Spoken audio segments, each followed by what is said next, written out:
The wind was cold in King's Landing that morning, and the city was restless. Rumors had already spread that Eddard Stark, the former Hand of the King, was going to be executed for treason. Sansa Stark sat alone in her chamber, eyes swollen from crying all night. Her heart was breaking, but something inside her felt different this time. She wasn't just sad. She was angry, scared, and determined. Sansa had been foolish before, believing in songs and stories, trusting the Queen and thinking Joffrey was a kind prince. But all of that was gone now. She had seen the truth, how her father was betrayed, how the Lannisters played their game, and how even her words had been used against her father. And now she might lose him forever. Unless she did something, she stood up, wiped her tears, and made a choice. She would go to Queen Cersei one last time. Not to beg, but to make a deal. She entered the Queen's chambers quietly, her voice shaking but firm. "Your Grace, if you let my father live, I will do whatever you ask. I'll write a letter to Robb, tell him to bend the knee. I'll marry Joffrey and be loyal to him. I swear it." Cersei looked at her surprised. For a moment she actually looked thoughtful. "And why should I believe you, little dove?" "Because I know what happens if you kill him," Sansa said, her eyes steady. "My brother is marching with an army. If you spare my father, you'll have peace. Kill him and you'll have war." The Queen leaned back, silent. It wasn't the words. It was the change in Sansa's eyes. This wasn't a silly girl anymore. This was someone learning how to survive.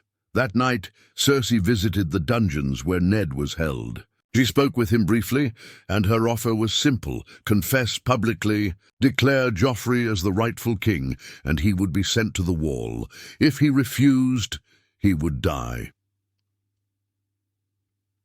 The next morning, Sansa was brought to the Great Sept. The crowd was already loud and hateful. Joffrey sat on the Iron Throne with his usual cruel smirk. Ned was dragged out thin and broken, but still proud. He looked at Sansa once. She nodded slightly, trying to hold back her tears. When asked to speak, Ned took a deep breath. "I am Eddard Stark," he said, "and I confess to treason. I plotted against King Joffrey, the one true heir to Robert Baratheon. I beg his mercy," the crowd gasped. The High Septon looked stunned. "But Joffrey," he laughed. He stood up, drawing his sword slightly. "Good, then let him die with honor." "No," Cersei hissed, rising to her feet. "That wasn't the deal." But it was too late. Joffrey waved his hand. "Sir Elin, bring me his head." Sansa screamed, pushing through the guards. "You promised. You promised!" she shouted at Cersei. But this time, the Queen wasn't in control. The young king had made his decision. Then, a sudden sound, loud, shouting, a horn. The gates near the square slammed open. Chaos broke out. A group of gold cloaks stormed the stage, but they weren't alone. Another group, led by Lord Varys and Sir Barristan Selmy, blocked Sir Ilin's path. "Stand down!" Varys shouted. "The Queen has ordered Lord Stark to be spared." The executioner paused. The crowd grew quiet. Cersei took control again, screaming orders. "Take the king inside. This madness ends now." In the chaos, Sansa ran to her father. His hands were still tied, but he was alive. "You did it, little bird," he whispered, eyes full of pain and pride. "You gave me a chance to live," and as the sun began to set behind the Red Keep, something had changed in the world of thrones and lies. Sansa Stark had played the game, and for now, she had won. The crowd slowly began to scatter, still stunned that the execution had been stopped. The square smelled of sweat, fear, and smoke. Sansa clung to her father like a child who had just woken from a nightmare. Ned's wrists were bruised, his face pale, but his eyes were wide with disbelief. He had prepared himself to die. Now he was alive, and it was because of her. They were quickly surrounded by guards. Not Lannister men, but Queen's guards loyal to Cersei. Sir Barristan moved close, whispering, "We must leave the square, now." Sansa and Ned were rushed into a nearby carriage, guarded by gold cloaks whose loyalties had quietly shifted. Cersei had lost control in front of the entire city, and worse, Joffrey had defied her, again. Inside the Red Keep, the storm was just beginning. In the throne room, Cersei grabbed Joffrey by the collar and dragged him toward her private chambers. He yanked himself free. "You embarrassed me," she snapped, slamming the door behind them. "You promised me you'd listen. He was a traitor!" Joffrey screamed. "I'm the king," he confessed. "He should have died." "You're a boy with a crown," she spat. "And you nearly started a war because of your pride." Joffrey's face twisted with rage, but for the first time there was something else there. Fear. He had just realized something. The throne didn't make him invincible. "We'll fix this," Cersei muttered, pacing. "We still have Sansa. We still have leverage. And Ned Stark won't go free. He'll rot in a black cell until Robb Stark bends the knee." But what Cersei didn't know was that the court had just changed forever. Elsewhere in the shadows of the castle, Lord Varys met with Littlefinger in the candlelit halls. "Well," Littlefinger said with a wicked smirk, "that didn't go as planned. You wanted chaos, didn't you?" Varys replied coldly, "You have it now." Joffrey showed the world he is unstable. The Queen is losing control, and the North won't forget this day. Nor will the realm, Littlefinger said. "But this was a mistake." Varys tilted his head. "A mistake? No, it was a lesson. One girl, one broken girl, and bent the game with a whisper." Littlefinger's eyes narrowed. "That girl might be more dangerous than we thought." Meanwhile, back in her room, Sansa sat by her father's side. Maester Pycelle had come to tend to Ned's wounds. He was quiet, gentle, and more nervous than usual. After treating Ned, he bowed and left, glancing over his shoulder like someone being watched. "Father," Sansa whispered, "I'm sorry for everything. I told them things. I thought they would protect you." Ned smiled weakly. "You did what you thought was right, and you saved my life. I never thought I'd see your mother again. Or Arya, or Winterfell." Sansa looked down. "They won't let us go, will they?" "No," he said. "But we still have time, and that means hope." Sansa sat quietly for a while, then finally spoke. "I want to help you escape." Ned blinked. "What?" "I know the castle now. I know who listens and who lies. I've watched how the Queen moves, how the guards change. I can get messages to people." He looked at her not as a child, but as someone growing into something else. "Sansa," he said carefully, "this game, it eats people alive. Then let it," she said. "But not you, not Arya, not me." And for the first time since his arrest, Ned saw something he hadn't felt in days. A real chance. The next morning, a raven arrived at the Red Keep. It was from the north. Robb Stark had crossed the neck. He was not coming to talk. He was coming for war. Cersei slammed the letter on the table in front of the small council. "Do you see what happens when we show weakness?" she yelled. "Do you see what happens?" Varys countered calmly. "When a boy king swings a sword without thinking." She turned to Grand Maester Pycelle. "Send word to Tywin.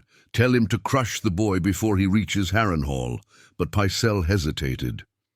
"Your Grace, the lords of the Riverlands are joining him. Even House Frey is talking to them. It may not be so simple." "Then bribe them," she snapped. "Threaten them. Promise their daughters to knights. I don't care how it's done.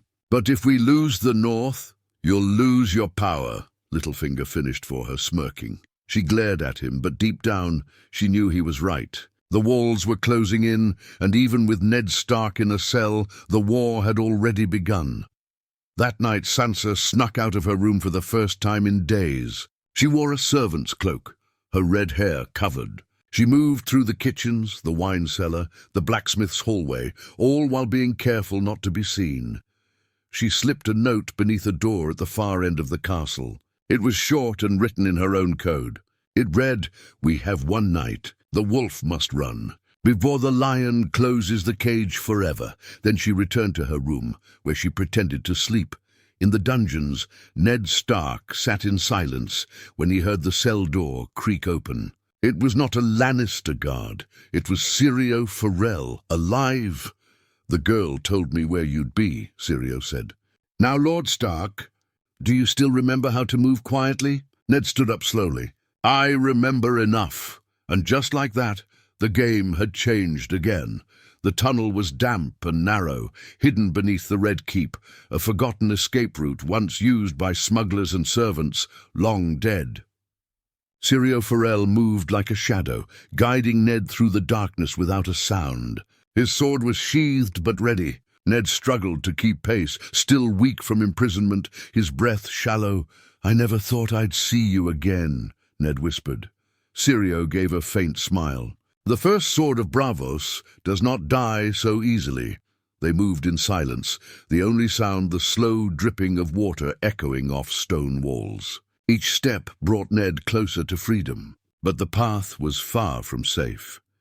Back in the castle, Sansa waited in her room, staring out the window, heart pounding like a drum. She had done all she could, slipped the note, bribed a guard with her last silver hairpin, and created a diversion with a spilled tray of wine in the hall. But now all she could do was wait and pray no one discovered the truth. Suddenly there was a knock on her door. Sansa froze. The door creaked open, and Queen Cersei stepped inside. She wore a gown of black and gold, her green eyes sharp with suspicion. 2 Lannister guards flanked her. "Sansa," she said sweetly, "may I?" Sansa nodded, barely breathing. Cersei sat on the edge of the bed like a mother comforting a child. But there was nothing soft in her smile. "You've been very brave. I know how hard this must be. Losing your father, watching all this chaos." Sansa nodded again. "I only want peace." Cersei tilted her head. "Do you? Because someone sent a message tonight. A very clever little letter, written in a hand much like yours." Sansa's throat went dry. "I had it intercepted," the Queen continued, pulling a folded paper from her sleeve. "I thought perhaps you were smarter than this." Sansa tried to speak, but her voice cracked. "I don't know what that is." Cersei stood, her expression hardening. "Don't lie to me, girl. You think you can play this game? You're still a child, pretending to be a player. But this is the last mistake you'll make." She turned to her guards. "Search the room. If she's hiding anything else, letters, notes, messages, bring them to me." Sansa panicked. She had burned everything. She was sure of it.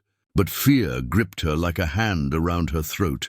Cersei walked to the door, pausing before she left. "If your father escapes, I will find him. And when I do, I won't be so kind next time." Then she was gone. Below the castle, the tunnel ended at a small iron gate that opened to the Blackwater River. Syrio pressed against the stone wall until it clicked. The hidden mechanism unlocked the gate. "Go," he said. "There's a boat waiting." But just as Ned stepped forward, a sound echoed behind them. Boots, lots of them. Syrio turned. "They've found us." Lannister soldiers flooded the tunnel behind them. Not many, but enough. One stepped forward, armor shining. It was Sandor Clegane, the Hound. "Well," he growled, "the wolf thought he could run." Ned stepped in front of Syrio.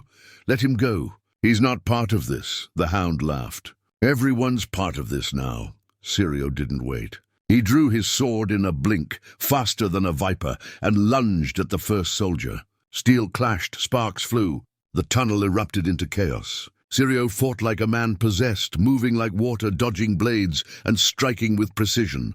"Run!" he shouted. Ned hesitated, but then turned and ran through the gate toward the boat. A small rower waited, one of Varys's men, face hidden in a dark hood. "Get in," he hissed. Ned jumped aboard, ducking low as arrows flew past him. Behind him, he saw Syrio slash the leg of one soldier, then block a blow from the Hound. But the Hound was stronger, too strong. The boat pulled away from the dock, gliding into the dark river. Ned looked back one last time. Syrio was still fighting, but even a master cannot fight forever. The next morning, the city woke to whispers. Lord Stark had escaped. The guards were searching every ship, every dock, every alley. Cersei stood in the council room, trembling with fury.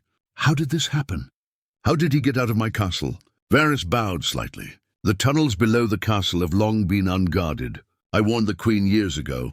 "Spare me your riddles, spider," she snapped. "Find him." But Varys already knew where he was, and he wasn't going to tell her. At the same time, Sansa sat in her chambers, guarded now, day and night. Cersei had left her under heavy watch, and she knew she wouldn't be allowed to walk freely again. Not until her father was found. or killed. She stared out the window, watching the river below. She didn't know if her father had made it. She didn't know if Syrio had survived. She didn't even know if she would survive the week. But she had no regrets. For once in her life, Sansa Stark had chosen not to be silent. Far from the city, deep in the woods near the King's Road, Ned Stark removed the shackles from his wrists and fell to the ground. Breathing the fresh air, like it was his first breath in months, the hooded man beside him nodded. "You're safe." "For now. Thank you," Ned said. "We ride to Riverrun. Your son is coming south. You'll meet him before the war truly begins." Ned stood, staring toward the distant horizon. "My daughter," he whispered. "She's still in there." "She's bought you time," the man said. "Now you must decide what to do with it." The campfires of the Northern Army burned like stars against the dark southern skies. Robb Stark stood over a map of Westeros, jaw tight, eyes locked on the Riverlands. Word had reached him. His father was alive. He escaped King's Landing, the messenger had said, breathless, with help from within. He's headed toward Riverrun. At first, Robb couldn't believe it. Every step of this war had been fueled by the rage of losing his father. Now that man, the one he'd sworn to avenge, was still breathing. But this changed nothing. The Lannisters still held his sisters. They still ruled the capital with cruelty and lies, and worse. Joffrey still wore the crown. "We march faster," Robb told his commanders. "We meet my father near Riverrun. If the Lannisters want war, we'll give it to them." But as the North gathered its strength, another war was being fought, not with swords, but with whispers. In King's Landing, Sansa sat like a statue during court sessions. She no longer cried, no longer begged. She watched.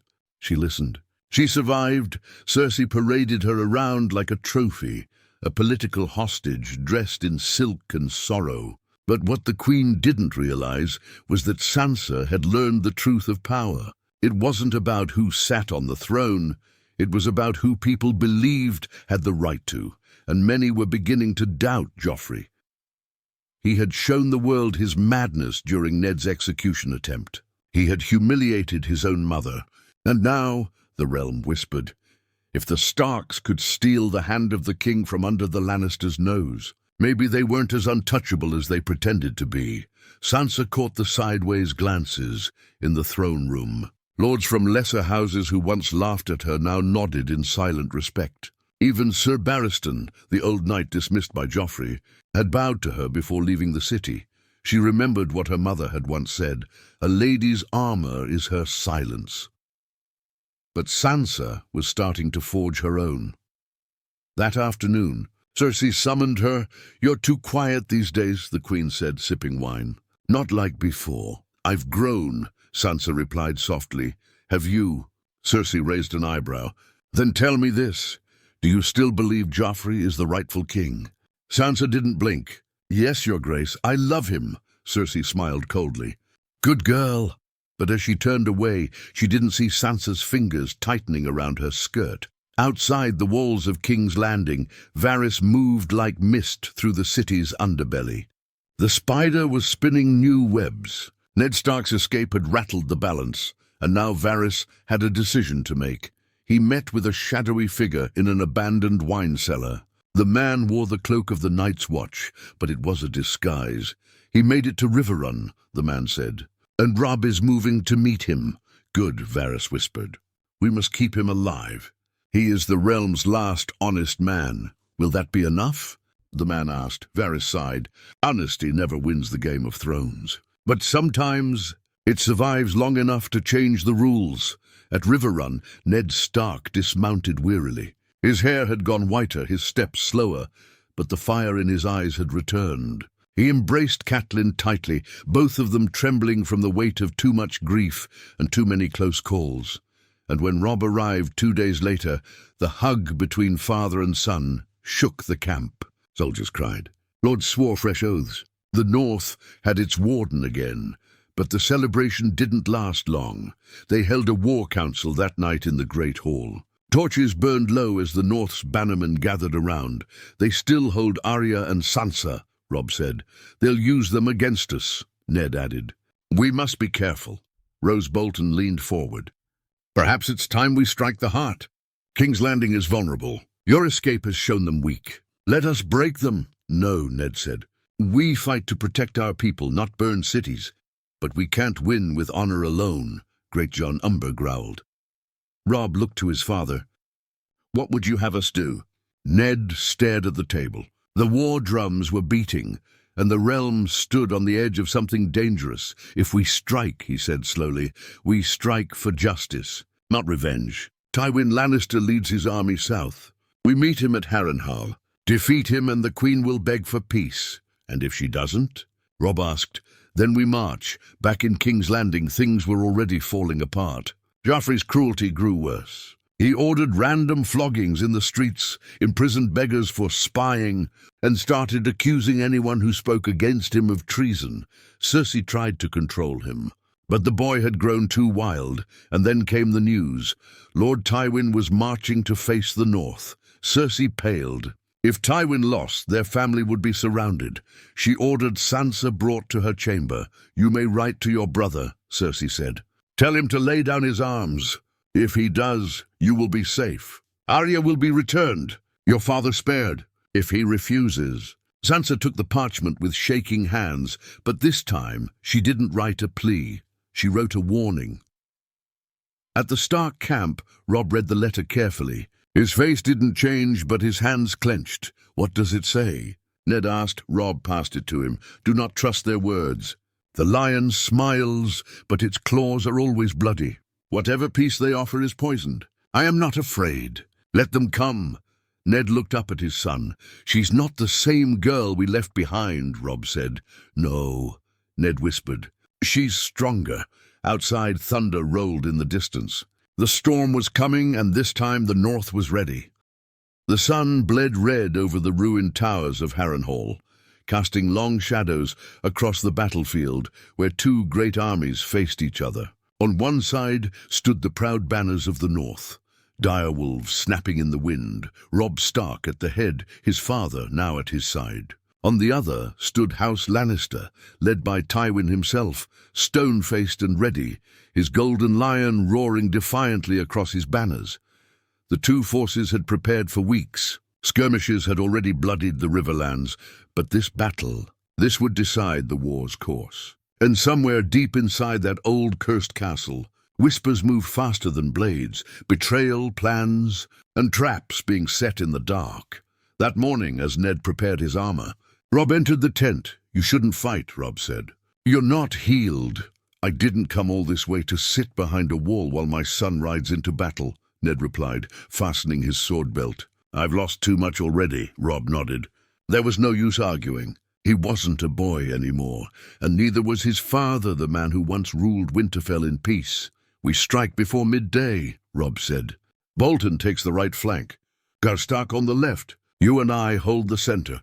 And the plan if Tywin retreats? Ned asked. We don't chase him. We hold.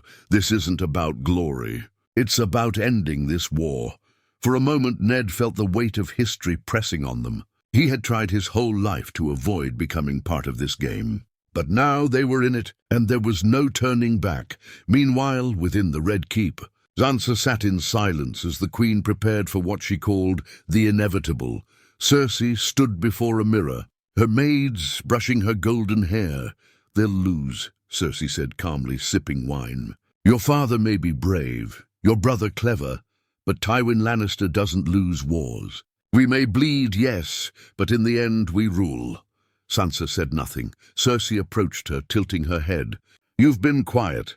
I used to like that, but now it feels like silence with teeth. Sansa met her gaze. Maybe I've learned from the best. For a moment, Cersei almost smiled, not out of kindness, but because she recognized something dangerous in the girl. But her eyes quickly darkened. If your father falls at Harrenhal, you'll be of no use to us anymore. And when you're no longer useful, well, even the most delicate roses can be plucked. She turned and walked away. Sansa didn't flinch. She knew now. The Queen would never let her go. Not alive. If the Starks lost, she'd be another name buried in the ruins of House Stark. But if they won, then maybe, just maybe, she could be more than a prisoner. Back on the battlefield, the first horns blew as dawn fully broke. The earth trembled beneath thousands of hooves. Screams of steel filled the sky as two rivers of soldiers collided in a storm of dust and blood. Robb's flank held strong. Bolton's men, quiet and ruthless, pushed forward. Ned fought beside his son with grim resolve, his sword cutting down man after man. It felt like Winterfell again, not in peace but in survival. The chaos was total. Horses screamed, men cried out, and archers blackened the sky with arrows. But amidst it all, Robb noticed something strange. Bolton's right flank was slowing, pulling back. Signal him to push forward, Robb shouted, but no signal came back. Then came the worst sound of all, a horn, not from their side. The right flank turned. Bolton's men charged into the northern line. Betrayal. In a flash, the northern ranks broke. Men screamed. The Karstarks panicked. Robb tried to rally them, but it was too late. Roose Bolton had turned cloak. He'd made a deal with Tywin behind closed doors, land, power, titles, and sold the north to the Lion. Robb fought like a beast, trying to reach his father. Father, fall back. Ned turned, just as a Lannister blade slashed across his back. He stumbled, blood pouring from his side. No! Robb screamed, cutting through a wave of soldiers to reach him. But then Tywin's cavalry surged forward, cutting between them. The northern army shattered like glass. What was supposed to be their victory had become a massacre, and in the dust and smoke, Ned Stark was dragged away unconscious, bleeding, but alive. 2 days later, the Lannisters paraded through King's Landing in triumph. Tywin returned, his soldiers marching proud through the gates, carrying trophies of war. And among them, Eddard Stark, bound, bruised, and once again a prisoner. This time, there would be no escape. Sansa was brought to the Great Hall. Dressed in mourning black, Joffrey stood on the Iron Throne, a boy still drunk on blood and victory. "You thought you could steal a traitor from me," he sneered at her. "You thought you could outsmart your king." Cersei stood to the side, expression unreadable. Sansa looked at her father, broken, barely able to lift his head, and something inside her snapped. She stepped forward, past the guards. "He's no traitor," she said clearly, voice rising. "You fear him. That's why you've caged him like an animal." Joffrey's smile disappeared. "He's twice the man you'll ever be," she spat. "Enough," he shouted. "Guards!" But then, suddenly, from the gallery above, a crossbow bolt whistled through the air. It struck the wall behind Joffrey's head. Screams erupted, chaos once again. In the confusion, a hooded figure grabbed Sansa's hand. "Come, now!" She didn't ask questions, she ran. The castle exploded into panic. The sound of the crossbow bolt still echoed through the great hall as nobles scrambled. Guards clashed with one another, and servants screamed. Joffrey ducked behind the Iron Throne, howling like a frightened child, shouting for the King's Guard, but they too were thrown into disarray. Unsure if it was a full-on assassination or a distraction, Sansa didn't look back. The hooded figure gripped her hand tight, pulling her through a servant's corridor behind the throne. They raced down the narrow stone stairwell, past the kitchens, through a wine cellar filled with casks of arbor gold and cobwebs. She gasped for breath. "Who are you?" The hood came off. It was Arya, dirty, older, harder, but still Arya. Her eyes were wild but focused. Sansa nearly collapsed. "Arya!" "No time," Arya said. "I'm getting you out. I came with the Brotherhood. We have one chance." Behind them they heard shouting. The guards were coming. Arya opened a hidden door behind a barrel rack, another tunnel. "Go!" They ran. Back in the throne room, Cersei stood in fury, sword in hand, ordering the guards to block every gate. Tywin remained calm, speaking in low, angry tones to Sir Meryn Trant. "Find the shooter," he said, "and find the Stark girls. I want them alive." Joffrey, red-faced and humiliated, screamed over them. "Kill them all! Burn every street if you have to. I want her head." Cersei grabbed him by the collar. "Shut your mouth before you destroy what's left of our power." But the damage had been done. Whispers were already spreading through the castle like wildfire. The North had tried to take back its wolves. And even if they had failed, the Lannisters had once again shown the world their fear. Tywin knew it, and he knew fear was the first crack in power. The tunnel emptied out near the river, just past the outer wall. A boat waited there, with men cloaked in brown and grey, the Brotherhood without banners. "Quickly," one of them said. "The Queen will have every bridge blocked by morning." Arya helped Sansa into the boat. For the first time in days, Sansa felt fresh air on her face. It was cold, sharp, and smelled of freedom. "I thought you were dead," Sansa whispered. Arya shrugged. "They thought I was too. But I never stopped watching." Sansa looked at her sister. No longer the wild tomboy from Winterfell. Arya was dangerous now. She had survived everything. Harrenhal, the streets, the war. And now she had come back. For her, the boat pushed off into the black water. Behind them, the Red Keep loomed like a bleeding giant. Inside the dungeons, Ned Stark lay in chains once more. But this time, something was different. A man approached him with keys in hand, silent and masked. The man unlocked the cell. "Your daughters escaped," he whispered. "They're headed north." "You still have a chance." Ned stared, barely believing it. "Who sent you?" The man didn't answer. Instead, he slipped something into Ned's hand, a dagger. And then he vanished into the shadows. Ned stood slowly. His body ached. His face was swollen. But something had returned to his spirit. He was still in chains, but now he had fire, and maybe a second chance. Weeks passed. Rumors swirled like snowflakes. The Stark girls had escaped. Arya Stark had returned.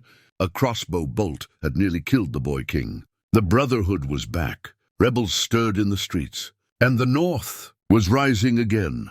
From Riverrun to White Harbor, northern banners were raised. The Boltons, exposed as traitors, found themselves hunted in their own lands. Small folk turned against them, and rumors said Ramsay had been found flayed in the woods. A message carved into his chest: "The North remembers." In the Vale, Lady Lysa Arryn received a letter sealed with a direwolf and rose sigil. She opened it carefully. "The wolves are returning. Choose your side." She burned the letter, but her hands trembled for hours. Far across the snow-covered north, Sansa and Arya arrived at a ruined tower near the neck. It was hidden in a grove of weirwood trees, guarded by silent men in black leathers. A man stepped out, his eyes piercing through the twilight. Jon Snow. He froze when he saw them. Sansa. She ran into his arms. Arya stood behind them, arms crossed. "You took your time." Jon pulled her into the hug. "I thought you were both lost." Sansa pulled away slightly. "We were. But now we're back." Jon looked at them both, two girls who had become wolves. "We'll take back our home," he said, "and burn everything that stands in the way." And back in King's Landing, Joffrey's days were numbered. He barely left the Red Keep. His guards doubled. His meals were tasted twice. He no longer smiled in court, and when he did, it looked like a frightened grin. Fear had found him, and he wore it like a crown. One night, as he sat alone, he found a letter under his pillow. No seal, just 5 words. "Your reign ends in winter." He screamed for the guards, but they found no one. Months later, deep in the snows of Winterfell, torches lit the battlements. The Stark banner flew again, not just in defiance, but in victory. Jon stood beside Robb, both cloaked in furs, blades at their sides. Arya practiced in the yard with a wooden sword, dancing through snowflakes like a shadow. And Sansa stood on the balcony, watching over her home. No longer a bird, no longer a pawn, but something stronger. The cold wind whispered through the courtyard, and in every corner of the realm, it carried one truth: the North remembers.